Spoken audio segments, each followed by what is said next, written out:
You want to make sure that the first level of the appeal is human and emotive. They need to be able to relate.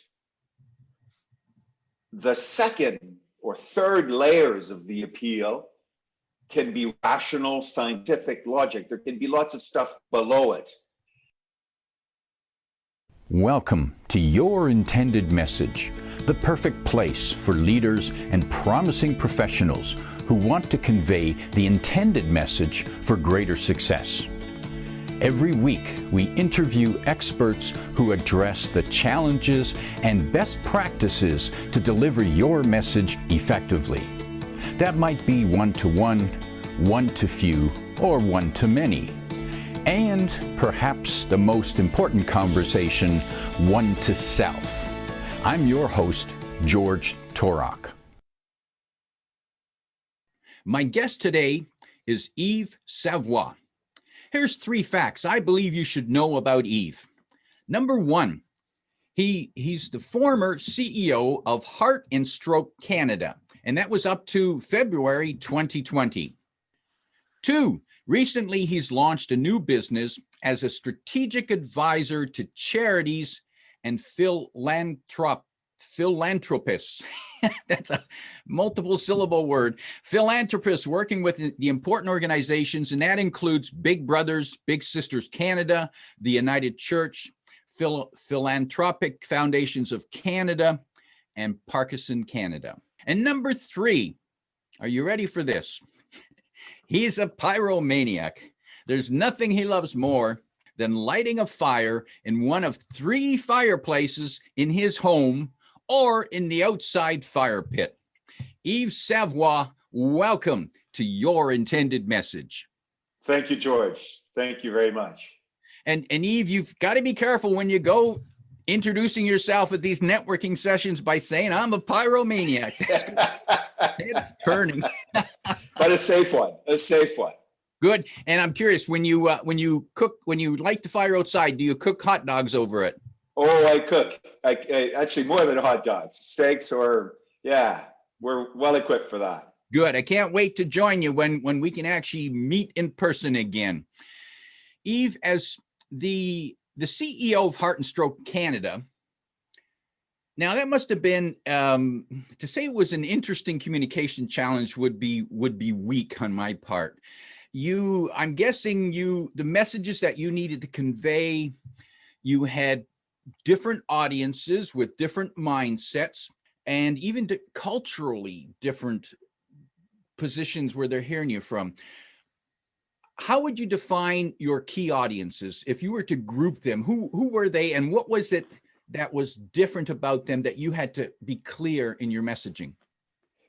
I think the best way to think about the audiences were people who live with cardiovascular disease, typically older, but not exclusively, and then the rest of the population who are at risk of heart disease.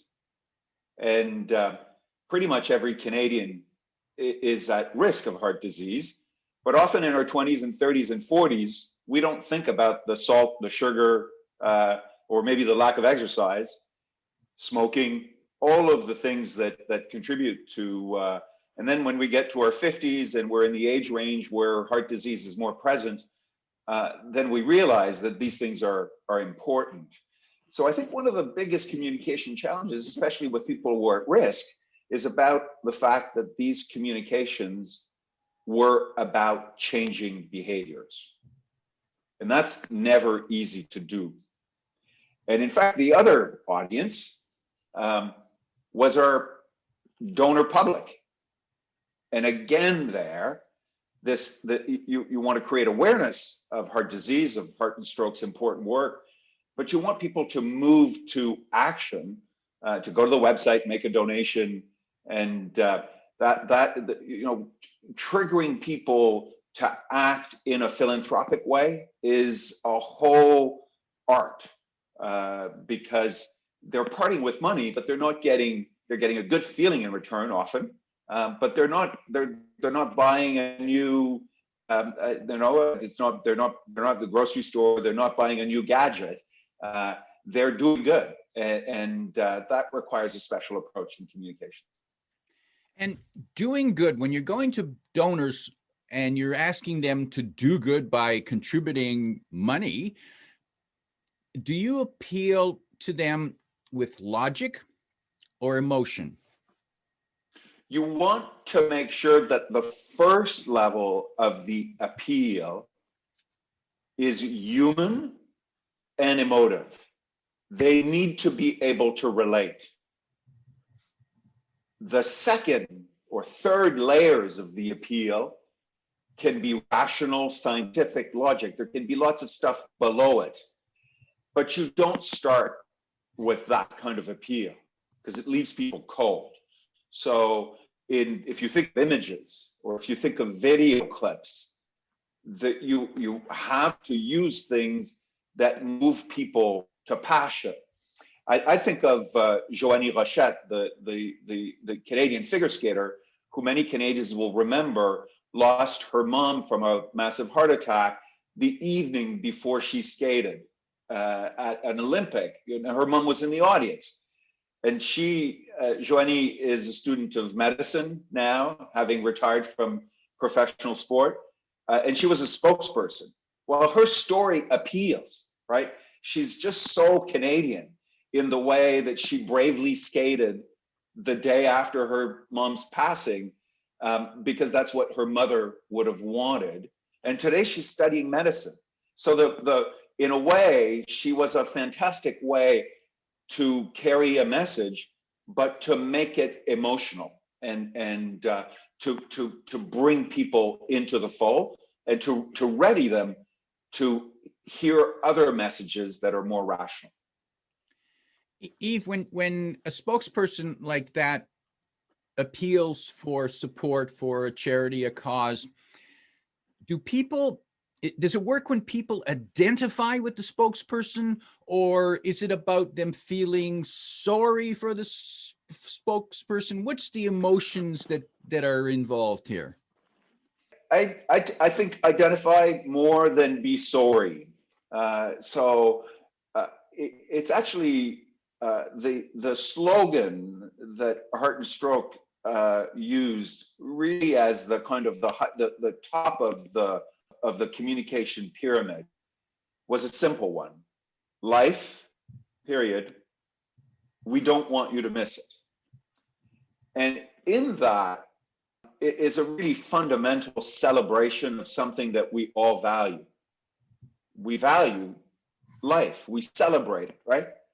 And in Heart and Stroke, that meant preventing people from dying suddenly from a major cardiac accident, but also actually improving our lives by eating better or exercising more, or by living well after a stroke or a heart attack. More people are surviving those cardiovascular accidents in better health because of better treatments. So in fact, the message was a really positive one. We actually want you to be able to enjoy your grandchildren or to do the things that you love, whether it's sports or, and it was a very celebratory one. And I actually think, broadly speaking, not only for Heart and Stroke, the best messages for charities are ones that convey a positive spirit, that lift people up. So the intended message delivered should not, if I hear that right, should not be one of dire warning and, danger, danger. It should be more of hope. There's no question, actually, and there's actually good evidence that when a charity uses a kind of dire warning, this is a crisis, this is an emergency, what it will do is it'll create a kind of immediate bump in the response to donation appeals, but that bump won't be sustained. So obviously, as in other kinds of businesses, the best donor for Heart and Stroke is someone who's engaged over the long term, who's deeply committed and who's not going to be a one-off. So the reality is you want a message that doesn't get just that bump, but engages them over time. Now, Yves, I imagine, and I'm simplifying it for myself and perhaps the listeners here, that there are two types of donors. There are the average donor who might donate on a regular basis, perhaps, or maybe they donate when they attend a person's funeral or they hear something, and they donate a reasonable amount, but not, might be $100, a few $100s, might be in that range. So there's that type of person. And then there's the ones who from time to time donate millions. What's the different mindset, and how do you reach them differently with your message? Increasingly, actually, the mindset's the same. And donors want to know that they're having a meaningful impact, that they're making a difference. Increasingly, in digital communication and digital tools is a big part of why this is changing. Even small donors are less transactional. They don't give and forget. They want to give and know that there's an impact, that their investment is yielding something. And more donors use investment language to talk about their philanthropic investments. This is obviously true for larger donors. But the other thing that we observe is that more smaller donors, think of heart and stroke, right? Stroke is one thing. It's a cerebrovascular problem in the brain. Heart disease is in our vascular system and in the heart. People who are touched by stroke might want to make their gift to support stroke research, people who were touched by heart disease. So the reality is they not only want to make an impact, but they may actually want a specific way in which that impact is going to yield results. And increasingly, online tools enable small donors to kind of follow the money. And that's really, it's where philanthropy is going. And one of the things that was really amazing, the largest gifts on an annual basis that Heart and Stroke would receive, as is in common with many other charities, came through people's wills, often millions of dollars. And the reality is that we look at those gifts and see in the record that the donor had given $75 over 20 years, modest amounts, and there were no signs that there would be a multi-million-dollar gift in their will, right? But they were generous and committed over a long period of time. So the real indicator, I think, of people's capacity to give often is engagement over a long period of time. Engagement over a long period of time suggests that you need to be, or the organization needs to be constantly, periodically communicating with the audience and communicating in a message that is consistent with what you said last week, last month, last year. Yes, and to this, one of the when you talk about yielding results, investment yielding results, research doesn't happen in a flash. So one of the real challenges in that story is that people are impatient for results. We see it actually currently in the pandemic, and the pandemic is usually unusual in the speed at which we're going to get results. We're going to get to a vaccine. But in heart disease and stroke, you could talk about some of the significant improvements as having happened over more than a decade sometimes, right? And talking about that success over long periods of time, and also instilling a sense of hope about the victories that are ahead. So those communications enter different kinds of audiences, obviously to audiences that were donating online and consuming information via social media channels, audiences that are consuming information through mail or through personal communications, through video, YouTube channels. So the whole, and in both languages, and often translated into other languages other than French and English. So the communication challenges across the country, and also to make that personal, to make it context specific. A story in Vancouver or in Calgary might have reflected advances that were made by researchers in those major research center, and one in Halifax could be different than the one in Montreal. A really complex communication challenges, no doubt. Yves, you mentioned talking about future victories. What, and it's a long term, and when it's a long term, we people get tired. Hey, we're still slugging and we haven't seen anything. Have there been some victories along the way that you've celebrated and they were welcome messages for your audience? Well, I'll talk of two of them that are enormously powerful and personal for me, because I have high blood pressure. Me too. By the way, 50% of people age 55 plus have high blood pressure. High blood pressure in of itself is easily managed. Good diet, reductions in salt, exercise, possibly medication. But it's really critically important, because high blood pressure, if it is not controlled, can lead to heart attacks, to strokes, to small strokes that are invisible, to mini strokes where you don't feel the consequences of that, but that will eventually have an impact on your cognitive capacity and will lead to vascular dementia. So high blood pressure is kind of the entry pathway for this cascade. And if it's not controlled, it's a major problem. So for people in our age generation, an important call to make sure that you're on top of your high blood pressure and you get it treated. The other story for me that is very powerful is my mom spent 6 years paralyzed as a result of major strokes. And the reality is that she might not have been paralyzed if she had reached proper care in a timely way. Because we now know, and there have been huge advances in this field, that Canadians have led globally from Calgary. Dr. Michael Hill at the University of Calgary is a global champion.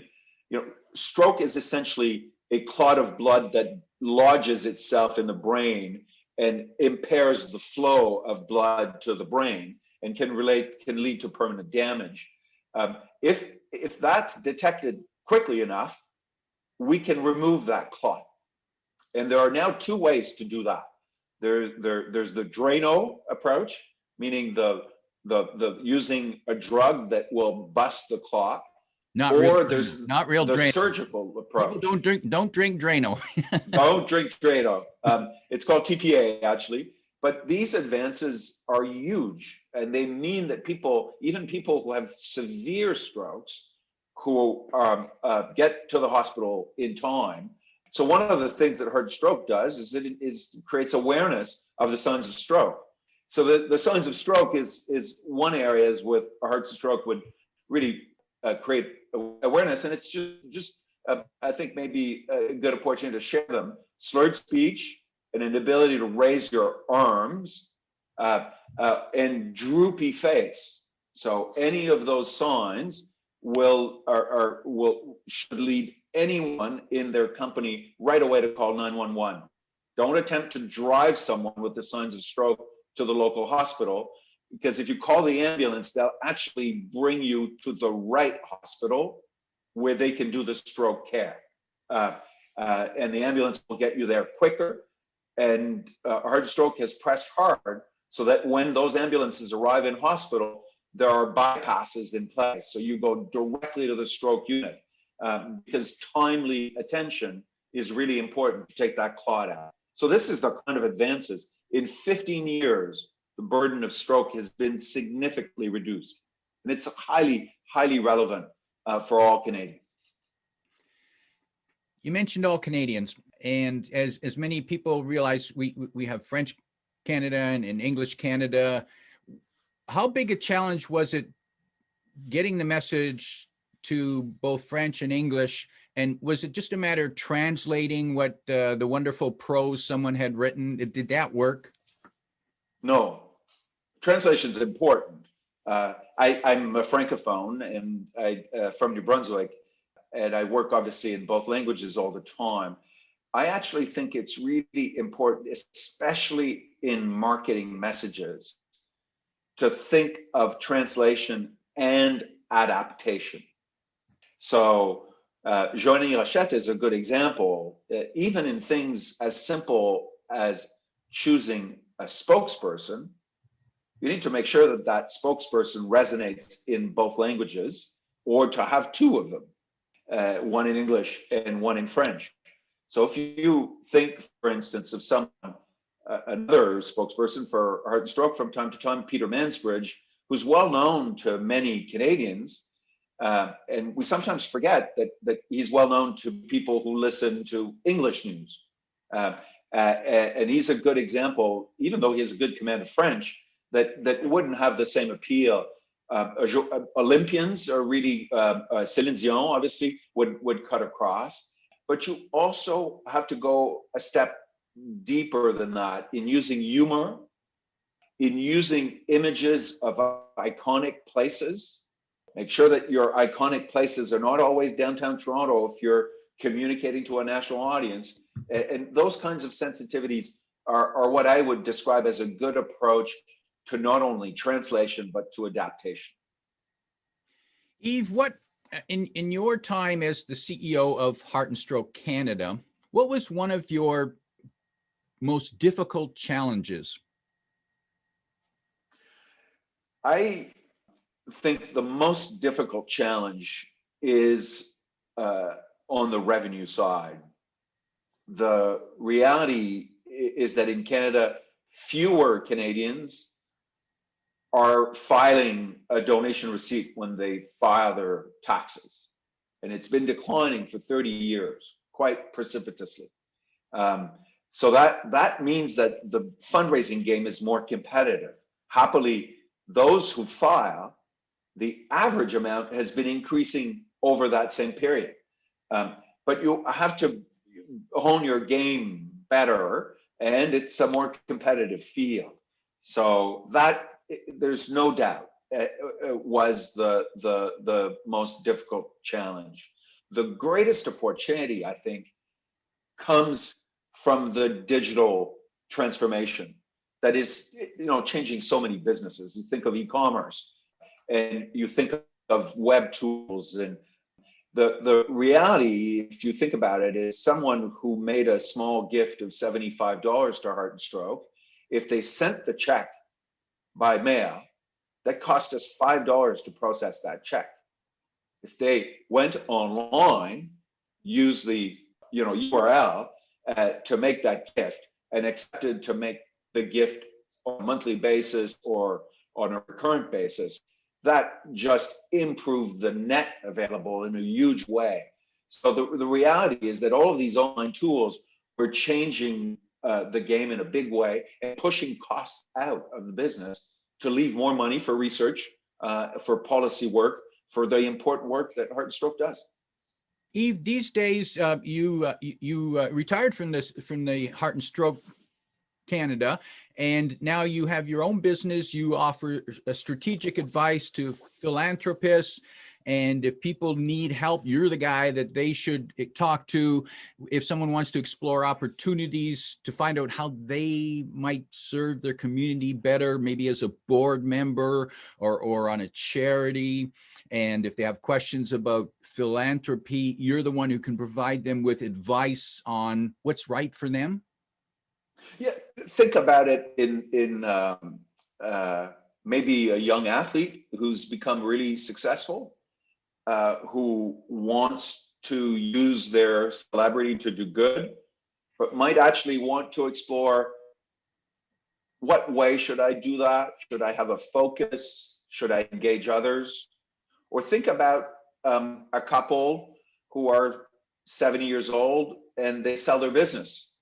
And there's a big tax consequence to the sale of the business, but there's also the fruit of the sale of the business, right? Maybe many tens of millions of dollars. They've always been generous, but all of a sudden they have more significant means, and they want to dedicate the next decade of their life to doing a lot of good. They may, that kind of opportunity is one that I'm well suited to, but I work on the other side of the fence as well with charities. that are looking at questions that relate to strategy, to governance, to relationships between different organizations within the same family. So Big Brothers and Big Sisters of Canada, more than 100 organizations, or the United Church of Canada. So and the digital forces that are at play. These are the kinds of questions where I provide advice, and I'm having lots of fun. My guest today has been Yves Savoie. He's a specialist in philanthropy. He can help you. He can help you as a donor. He can help you as a volunteer. He can advise you as a charity. And we leave you with this final message. Remember, life, we don't want you to miss it. If you like what you heard, remember to like, comment, and share this podcast. Come back every week for more practical insights to help you deliver your intended message. I'm your host, George Torok.